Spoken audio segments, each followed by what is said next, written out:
Um, Akathisia commercial didn't even begin to portray what akathisia is. That was a stupid commercial for akathisia. The guy was slowly riding his bike, and the other one, someone was spray painting. When you have akathisia, it's hard to do anything. And this guy's sitting on his bike riding it slowly, like he's just looks more like a depression commercial than anything. That is not accurate. There is no resemblance between that commercial and akathisia. If these people wanted to make a true akathisia commercial, they would get people who have akathisia, and they can put them on the commercial and show what akathisia is like. Because akathisia is not slowly riding a bike down the road, and it's not coming to a wall. Akathisia is not tagging walls. Akathisia is not any of that. Akathisia is lonely. That's another thing with the spray painting thing. You could be surrounded by a million people, but when you have akathisia, it is lonely. The pain is so bad, you can't see anything else. You can be surrounded by family, friends, anything, but it is so lonely and so, you feel so isolated. And the commercial saying, if you know someone who's suffering from schizophrenia, and how it's a side effect from some schizophrenic medications, it couldn't be farther from the truth. There are people all over the place that have akathisia from simple things. It's not just schizophrenic, antipsychotic, antidepressants. It's everything. You can get it anything. You can get it from antibiotics. You can get it from something as simple as a nasal spray. You can get akathisia from anything. And akathisia is not coming to a wall. That is not what akathisia is. Akathisia, it won't kill you. It will make you want to kill yourself. That is what akathisia is. It's not just stopping and coming to a wall. You are jumping off an edge. You are jumping off a ledge. You are jumping through a wall. You are doing whatever you can to feel any other kind of pain besides akathisia.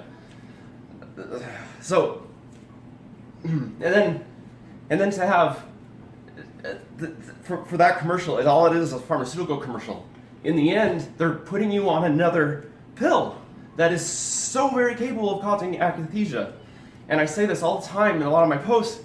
This is the revolving door of the medical industry. These pills cause akathisia, but then these doctors want to say, if they even admit akathisia, the doctors want to put you on a different pill to help with akathisia, even though those pills have movement disorder side effects. How does that make any sense? It doesn't. There's so much more to it. The pacing is, so when the commercial said feeling the need to move, uncontrollable movements, or there's just the feeling to move. Yes, that's there. That's accurate. But there's so much more to it. There's it's the feeling of ants or fire or electricity coursing head to toe all over, right underneath the skin. The physical part of akathisia is the pacing, feeling like you have to move, maybe rocking, anything that's any movement, anything moving. Even if I sit, it hurts, but if I'm like moving even more, it still hurts. But there's something about it, like you have to move, otherwise it just gets so much worse. The mental. For me, I don't want to speak for everybody else, but for the mental, for me, akathisia, that's where suicidal thoughts come in. That's where all you want to do is die. All you want to do is die because the pain is so severe. I can't explain it. I can't put words to it. All I can think about is suicide. That's it. There's no relief. It feels like there's no relief. You're in that moment. It is so scary. And that even doesn't even describe it properly. But it is so scary, so painful on the mental side of it, and it's so hard to explain because it's the mental side. Like, it's not actual physical pain, it's mental pain. But you never had this before. You never at all had these feelings before the med. Never, ever. Death is the welcome thought. You want death. That's the only relief. It feels like in that moment, that is the only relief, is death. And everything else, like I said before, you could be surrounded by a million people, and these million people love you more than anything. It won't matter if you have akathisia. It just doesn't matter because the pain is so bad. It literally fogs my brain and my eyes, and it is hard to to function. It's hard to interact with people, including my family, and they might as well not even be there because the pain is so bad. And you mentioned suicide. With society, we grow up learning if anyone is suicidal, call the suicide hotline, go to the hospital. We did that probably at least 10 times in the first couple months because these feelings were terrifying for you and they were terrifying for me to hear you talk about. So we did what we were told to do, not knowing that it was a common side effect. Suicidal thoughts are common side effects even without the akathisia because of the chemicals in the brain. So what were you told by the suicide hotline in the hospital countless times that you went in? Because you're still having these feelings years later. What did they do to help you? What did they do when you explained this to them? I had the crisis team come out to our house a while back when this, I think, was kind of first starting, and the guy came in the bedroom, and I was telling him how I was feeling and everything, and he literally told me to do push-ups. He said, "Do push-ups. Just do push-ups." That's what he said. I'm not joking. Those were his words. Do push-ups. That was his suggestion for me. Do push-ups. These people have no idea what they're talking about. What did the hospital do for you when you went in telling them that you felt like you were a danger to yourself? What did they do for you? They increased my medication and they watched me for, a few hours in the hospital. And then they called the crisis team in again. They called the crisis team in again. And then I think this was the point I went to the lockdown place for about 5 days. Mental health facility, almost a week there. And that place, oh my gosh, these mental health facilities, if you don't know any better, you think these places are to help people. You think they're here to help you. They don't help you. They make you worse. You go in there and it is a pill mill. They will throw pills down your throat so quick. They have complete control over you. You stand in line, you swallow your pills, you lift up your tongue, that's it. You take your pills, you're a zombie, you drool, and pills after pills after pills. That's it. They're glorified babysitters in that place, and that is it. Well, because we're told to go get on medication if we're feeling depressed or anxious. Medication. Except when you're young, you got the DARE program, stay off of drugs until, you grow up a little bit and you're sad, or even when you're young now. It's common when you're young now. You stay off of drugs unless it's from someone in a white lab coat, then it's okay. So when you got out of the mental facility, the pacing, because they upped your dose, akathisia hit full force, you were then polydrugged with 14 different medications in 10 months, in and out of the hospital. And every time we went to the hospital, they would give you shots in your butt. They would give you IVs, yelling at you because you were scaring other people. And in the end, they would send you home because you were scaring people, because you weren't stopping the movements after they would try to sedate you. All the time while you were sitting there sobbing and begging for them to do something to help, begging for help and saying that you wanted to die. So they knew that you weren't necessarily threatening to hurt yourself, but that you wanted to die. That's exactly what you wanted. Mm-hmm. But they would send us home each and every single time. Because that's normal. It's a normal reaction on these medications, is to want to die. They cause depression. I posted the other day, I think it was, I saw a post someone shared, and it was talking about pharmaceuticals and how they deplete nutrients. And these certain nutrients, if they're low, can cause depression. And these pills they give us deplete these specific nutrients, and it can worsen depression. And it's that revolving door. They get you. They think you think they're gonna help you. They give you these pills. You become a different person. You're not the same person anymore. Whether you think you are or not, you're not the same person anymore. They change your brain. They chemically alter your mind. That's what they're supposed to do. And we know that they do that. And some people think they work, and maybe they do for a little bit. But if these pills chemically change our brains, our minds, our way of thinking, if it can change it for the better for some people, for a little bit at least, maybe sometimes, can it also chemically alter our brains for worse? I mean, that's common sense, because everything has an opposite, right? There's good and there's bad. Everything has to have an opposite. Up, down, dark, light, everything has an opposite.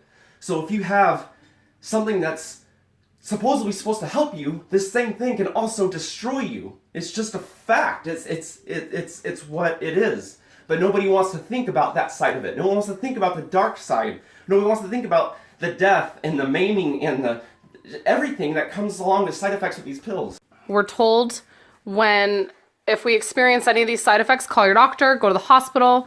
You did. Then they said, oh, well, we'll just up your dose. But what did they do for the fact that you felt unsafe? You felt unsafe with yourself. You felt unsafe anywhere because you were in so much pain that you wanted to die. Yeah. But in the end, what did they do? There's only two options. After they polydrugged you, after they gave you the IVs, after they gave you shots of Ativan or whatever the crap they gave you in the hospital, and you still were crying and sobbing. I mean, sometimes you were on the ground sobbing and begging them for help. What did they do? Yeah, there's two options. Like the one they did first is I went to a mental facility where they give you more drugs. That's the guarantee. You will never go to a mental facility and not receive medication. That's not going to happen. Second option is they just tell you to go home. Wait it out. I think they say about 2 weeks, I think is what it is. Wait it out about 2 weeks. It's normal to feel like you want to die. It's normal to want to put a gun to your head. It's normal to want to slit your freaking throat. It's normal to do all this stuff. It's normal to have more anxiety. Let it go for 2 more weeks so it can kick in. There's no common sense at all. So we waited the 2 weeks, then you went back saying you still felt the same. So we waited 2 weeks. Yeah, I still feel the same. So then guess what? They either increase your dose or they add on another one, which is what they did. They polydrugged the hell out of me. They add on more drugs. And guess what? Do it for yourself. Don't just take what I'm saying to heart. Do it yourself. Look up the side effects for these drugs. Look up all the side effects. They are all so similar. They're so similar. Look at all of these drugs. It's asinine. It's ridiculous that they tell you to wait 2 weeks. You're feeling all of this pain. Worse depression. You're wanting to die. And so you go back to the doctor and say, look, I just got on this pill that you gave me and it's causing me this and I feel worse than I did before getting on it. And the doctor will sit there and look at you and tell you it's normal. Let it work. Let it do its thing. Give it time. No. I don't care how long you went to school for. No, that is not normal. You are not supposed to feel suicidal. You are not supposed to feel more anxiety. You know, these doctors, from what I was told growing up, from everybody, doctors are supposed to help you. You're supposed to trust doctors, and I did for the longest time. Not anymore. After actually having an issue and confronting a doctor about it, that's all you have to do. And you will be awoken. You will be, woken? You will be woken to the madness and the hell and the pain and the misery and the madness, did I say that yet? And the madness that is the pharmaceutical industry, that is the medical industry. It's not until you have a problem, and it's not until you have another problem from their medications and you confront them about it that you'll see this. It's not until then that you'll see They'll this. snap. Some of the nicest doctors within minutes completely snapped once you started. And the thing is, most people don't see it because most people, like myself, trusted doctors. I thought doctors knew better than I did. I thought they knew better than I did. I didn't need to question them. I didn't need to worry about what they're giving me because they know better, right? They know better. So people just go along with it. So the doctor, take the pills. Oh man, it's a good day. Well, I show up and I say, hey doc, this Effexor you gave me, it's making me feel like crap. And I want to die. I'm worse off now. And the doctor says, no, wait, just wait it out. But I say, no, this is not normal. I can't wait it out. I'll die within 2 weeks. I will die in 2 weeks. You want me to come back to you in 2 weeks? Like, you go home to your family, whatever you have, your nice car, whatever. You want me to go home and suffer. You want me to go home and suffer for 2 more weeks, and then I'll come back to you, and then we'll see what's going on. No, that doesn't work that way. You're supposed to help me, not make me worse off for another 2 weeks. Help me. Don't tell me to come back. But now that I'm causing a scene, now that I'm upset, Now he's upset because he knows more than I do, right? He went to school for 12 more years than I did, right? So he knows more. How? How does he know more? How does he know what I'm feeling? And in the end, he tells you you're making it up. In the end, it's in my head. In the end, there's no such thing as akathisia. Or in the end, you know what? It's something else. It's not akathisia because they don't want to admit it's akathisia or they don't know it's akathisia. Oh, agitated depression. Agitated depression is what I got. I got agitated depression. Oh my gosh. I was depressed before. Sure, I guess I was agitated before. Like a human. I was like a human. I was anxious before. So I know what depression is. I know what agitation is. I know what anxiety is. This is not agitated depression. I don't care how smart you think you are. This is not agitated depression. I don't care. It's just do not ever, I've learned something very important. Do not ever, under any circumstance, mistake education for intelligence. Because I have found out, and so many others have found out through personal experience, that is not true. That is not the case with doctors. You want to go sit your butt down in the chair for 12 years and be a doctor? Good for you. But do not pretend to know me better than I know me. Don't ever, this is to all the doctors out there, do not ever try to pretend you know how I feel. Do not ever try to pretend that you know what I'm going through. Do not ever try to pretend you know how to fix me. Do not ever try to pretend these drugs don't have side effects. And do not ever try to pretend that you don't know these drugs have side effects. You know very well these drugs have side effects. Being in the industry yourself, prescribing these drugs every freaking day, you have to see these drugs have side effects. You have to have no common sense to have someone walk back into your office, shaking, crying, wanting to die, worse off than they were before. And to think that that's fine. To think that that's fine, and that the drugs that are causing this more pain are going to eventually balance all that out. No, that's not how that works. It's not. It's not. You don't have to go to school for that long to know that's not how it works. Because you know what? I didn't go to school for 12 years, and I know that if you get on these drugs, you have to increase your dose eventually. Why? Because of tolerance, right? Anything is, you build a tolerance to anything. So you increase until you can't increase anymore. And then what? You are topped out of that pill. Now guess what? You are at a dangerous level. You're playing a dangerous game. You want to come off of that pill? You are at the max level. It is going to take you a long time to safely and properly come off of that pill. That doctor's want to taper you in a month. That doctor will taper you in a month. Do not taper that quickly. Do not. So some people have what you have, and not because they started a medicine, it's because they were tapered too quickly. Yeah. Their medicine they claimed helped them, but then for whatever reason they decided to later get off. Their doctor tapered them within 2 weeks, a month, even sometimes 3 months. But because they were tapered too fast, that's when the akathisia kicked in. Yeah, you can get akathisia, you can get any of these side effects. You can get any simple, horrible side effect from getting on a drug, getting off a drug, switching, increasing your drug, switching your drug. You can do all this. So okay, so you're tapped out at the top of this the dosage limit for this drug. Okay, so now the doctor can't increase your dose anymore. So your doctor has two options. Your doctor can either keep you on this. Your doctor has three options. Your doctor can keep you on this drug. Your doctor can take you off the drug and give you another drug, or the doctor can keep you on the drug and add another drug on top of it.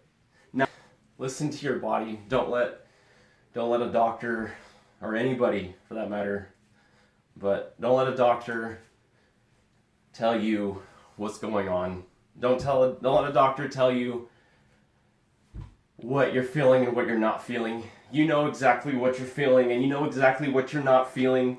We've come to this point in society where we can't think for ourselves anymore. We can't.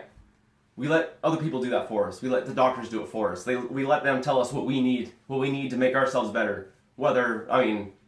Obviously it doesn't work and it's not right, but we let the doctors choose what's best for us. Why? Why do we do that? When did we start letting that happen? Why don't we choose for ourselves? Why don't we have enough nerve or enough just oomph to stand up for ourselves. Why do doctors have so much power? Why do they have so much power? Don't give them that power.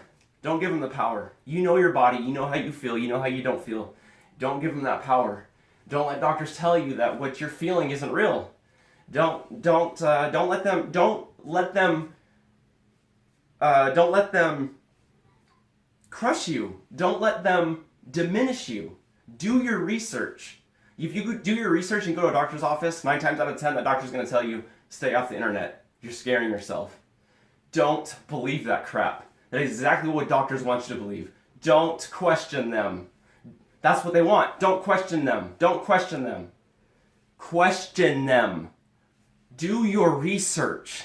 Look up these drugs. Look at what they're capable of.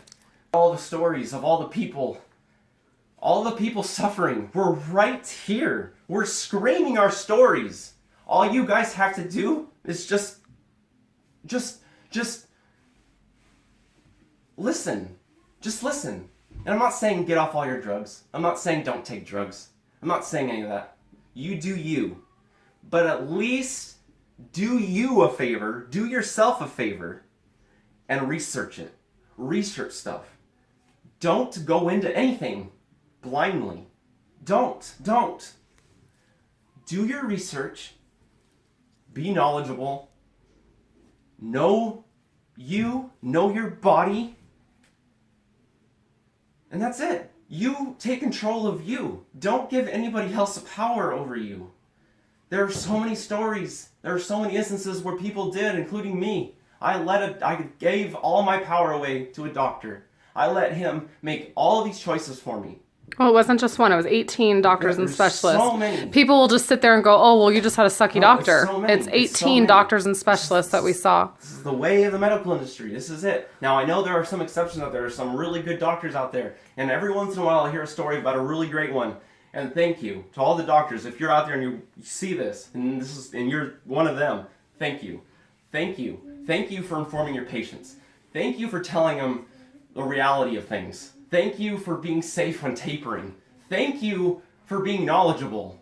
Thank you for just not coming to work for a paycheck. Thank you for caring for your patients. Thank you. Thank you. But like I said, that's a needle in a haystack.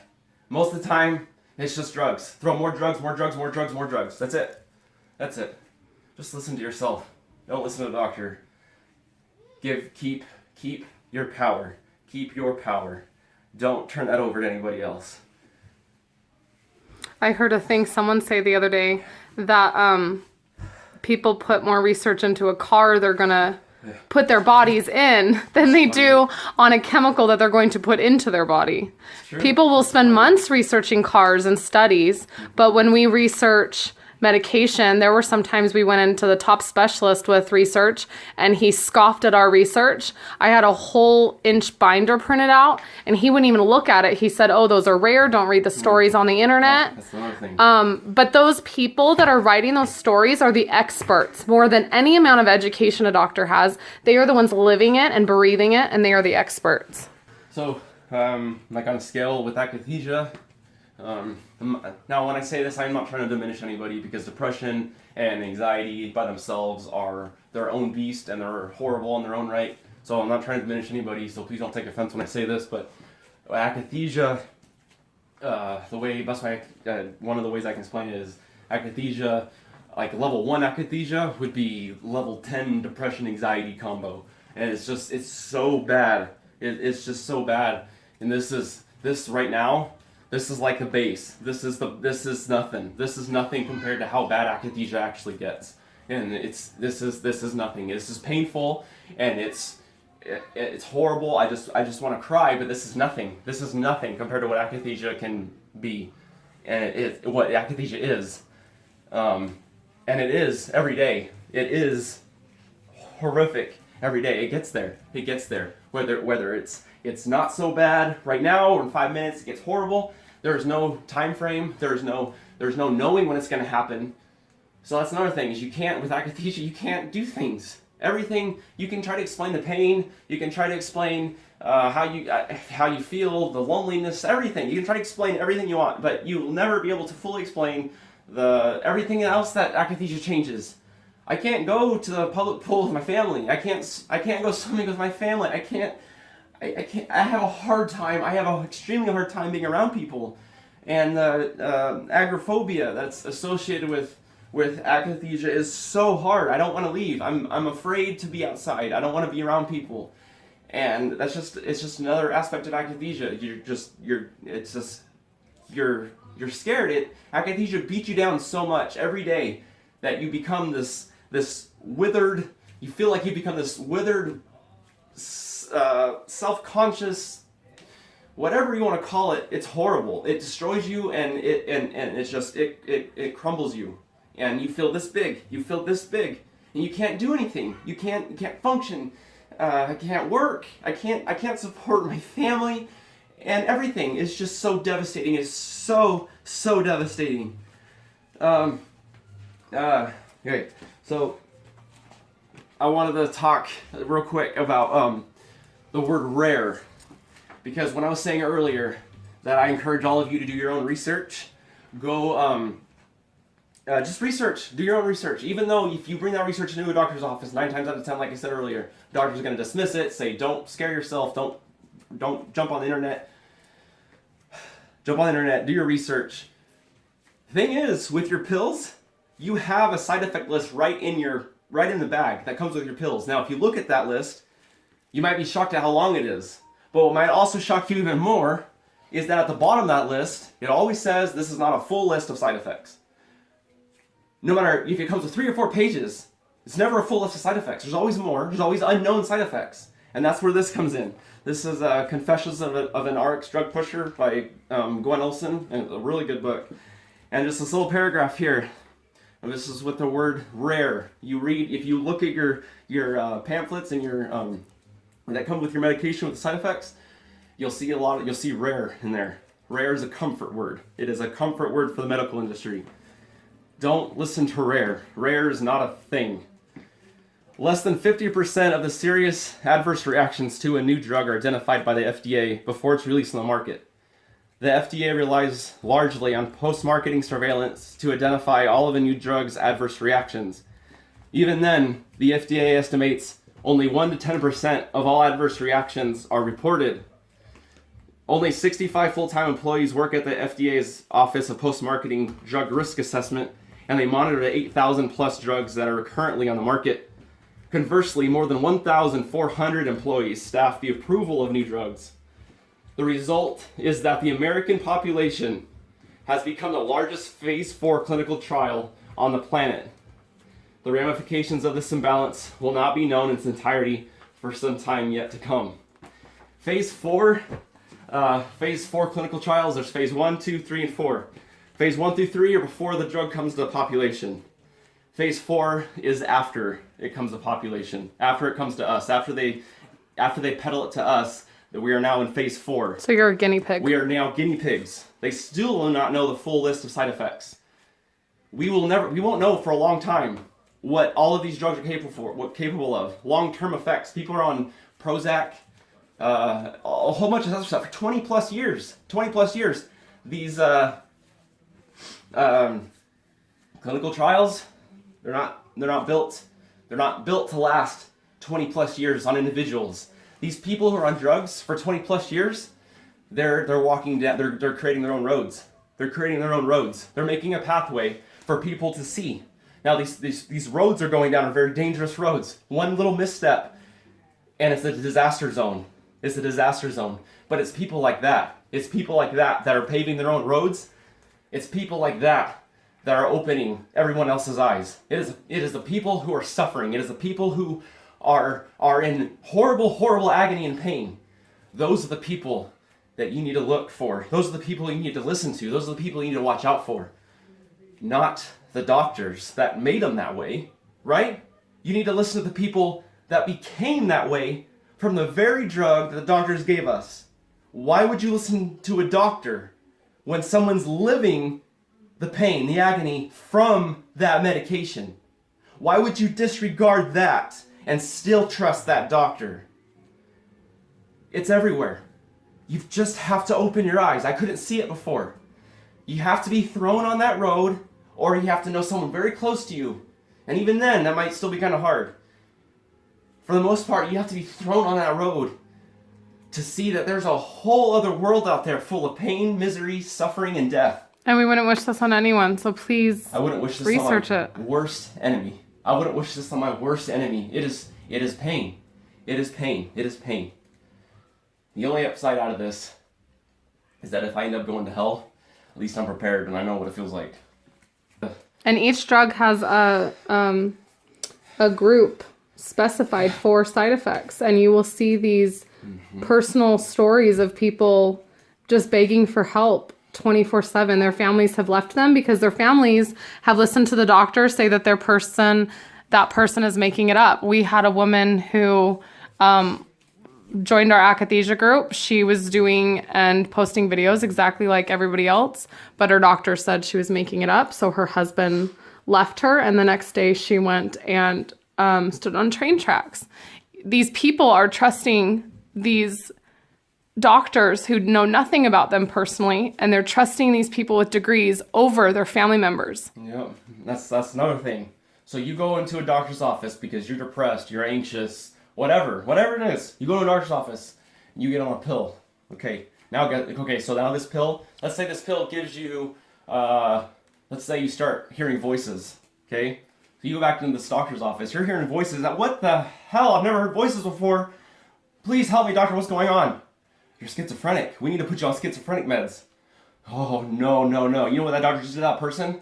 That doctor just labeled that person as mentally ill, as there's something wrong with him, as, no. Those are side effects. Those voices he's hearing from that depression medication, or she's hearing, those are side effects. And that doctor is making that person think there's something wrong with that person.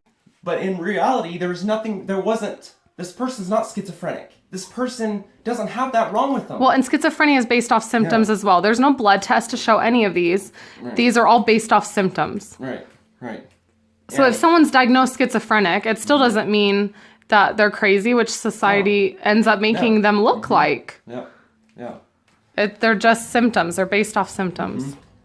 And so now this person's going back to the doctor's office. Man, I came to this doctor's office because I was depressed. Now I'm schizophrenic. What's next? Now he gets on another pill. Now I want to die. I'm suicidal. Now I want to die. And this doctor, will continue on for another 2 weeks, or add another medication, or increase that dose. It doesn't matter what that doctor's doing. This person now is troubled in their mind. This person is now way worse off than they ever were before, because now this person thinks all of this stuff is wrong with them. This person is defective. This person has so many things wrong with them, and it's all them. Which is depressing as that is. Yeah, but in reality, it's the medication side effects. But you know what? The doctors won't tell you that. They won't. Instead, they'll prescribe you more pills. They'll clock out. They'll go home, get in their BMW, go home. Whatever it is they're driving, they'll go home with their family, whatever it is. They'll live their life, their happy life, while we're here suffering. We're here suffering. We're here crying. We're here wanting to die. We're here not wanting to be here anymore because we can't handle it. So we go to the one group of people we feel we're supposed to be able to trust. And instead they turn it around and they make us feel like there's something wrong with us. And it's sad and it's scary, because that's not the case. That's not the case at all. In reality, it's the drugs they gave us and its side effects. There's nothing wrong with us. We have toxic chemicals in our system. We have chemicals that are changing our brains. We are no longer the same people anymore. If you find Ann Blake Tracy on Facebook and look at the research, all the good research she's done with other great people, all the research they've come up with. These chemicals, these pills, they're chemicals. That's what they are. They're chemicals, and they alter our brains. These people who went on these shooting sprees, a lot of them, and you'll find this with Ann's work, her research. And there's a lot of research out there. It's not just Ann. There's a lot of people out there who have come to this research. These people who are shooting people, killing people, mass murderers, they have these medications in their system. whether they just increased, they just had a change in their medication. Something was different. Something changed not too long ago. And if you go back and you listen to these people, these family members, talk about their children, they say they would have never done this. They would have never acted like this. So then why did they? Why did they? Because it takes a lot of, for lack of better words, it takes a lot of, I don't know, there's no right word for it. It takes a lot of something to pick up a gun and go shoot people. It takes a lot of something. And that lot of something is not, it's not part of our normal human nature to go pick up guns, knives, and just start murdering people. It's not.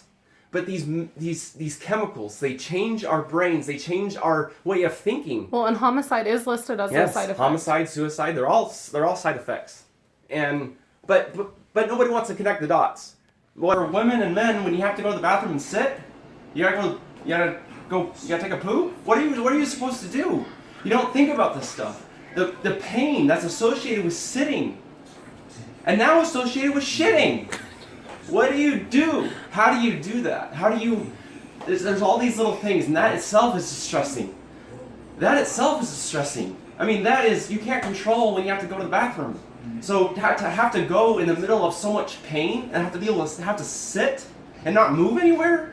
Oh my gosh, that is so much pain. Like, this is stuff that people don't think about. The little things like this just add on top of the already mountainous amount of pain there is, and misery, and life-changing, I don't know, life changes, and it's bad. Everything changes. And this again is still a level 1 on on a scale of 1 to 10. Yeah, when it's a 5 and above, you can't even drink water. Your body's moving so much. You can't eat. I can't hold a cup of water. I can't hold something to drink. It's just so, when it gets so bad. And here's the thing: no one's seen me that bad except for Amy. That's it. Nobody's seen me that bad. The kids haven't even seen you. The kids haven't even seen me that bad. Because you hide in the room. Nobody's seen me this bad. Nobody has seen me this bad. And so nobody understands. Nobody knows how bad it actually gets except for Amy. And the ER the first year saw it, and they got scared and told you to leave because you were scaring people. And it's like I said, there's no way to express it. And so I don't know. There's always gonna be that. There's always gonna. I can explain it. Like, if I could explain it the best way, there's always gonna be that little gap at the top where everything kind of still kind of goes over people's heads, because like I said, you can't get it until, usually most of the time you're thrown on that road. You can't get it. You don't understand it. You don't see it. Well, they're gonna look at you in the videos. We've had people go, "Oh, well, he just looks a little uncomfortable." Yeah. Even I do that. I look at the video and I say, that does not express how much pain I'm in. It doesn't look right. I feel like when I go back and look at these videos, I feel like I should have been moving a hell of a lot more than I was, because of the amount of pain I was in. And just these videos alone, just the movements, doesn't express the pain, the torture that is involved in akathisia. Because I don't know, it's just bad. It's something that most people will never see. I don't know, it's horrible. Nightmare. It's a nightmare. It's a living nightmare. Like, worse than any horror movie that's ever been made. Yeah, worse. It's constant panic, constant pain, constant terror, constant wanting to die. Yeah, it's worse than a horror movie. It's worse than a horror movie. There's no bad guy out there coming to get me. The bad guy's in me. The bad guy's in me. The bad guy's tearing me apart from the inside. It is worse than a horror movie. It is worse than a horror movie. And we would never record it and post it for that reason. No. It's worse than any, it's scary. It's like, bad. Hollywood could never even depict it in horror movies. Yeah, and you know what's sad too? Because if I were to record myself and put that out there on the internet, oh my gosh, people would go nuts. And guess what? People would say, you need to go get on medications. You need to go to one of those facilities I was already at. You need to detox. You need to do something. People don't get it. They don't get that that's why you are this way, because you went to the hospital. Exactly. And people don't get it. But when they see that, that's their reaction. That's the normal reaction. So my normal reaction used to be, go to a doctor, go to the hospital, get on medications. That's what they're for.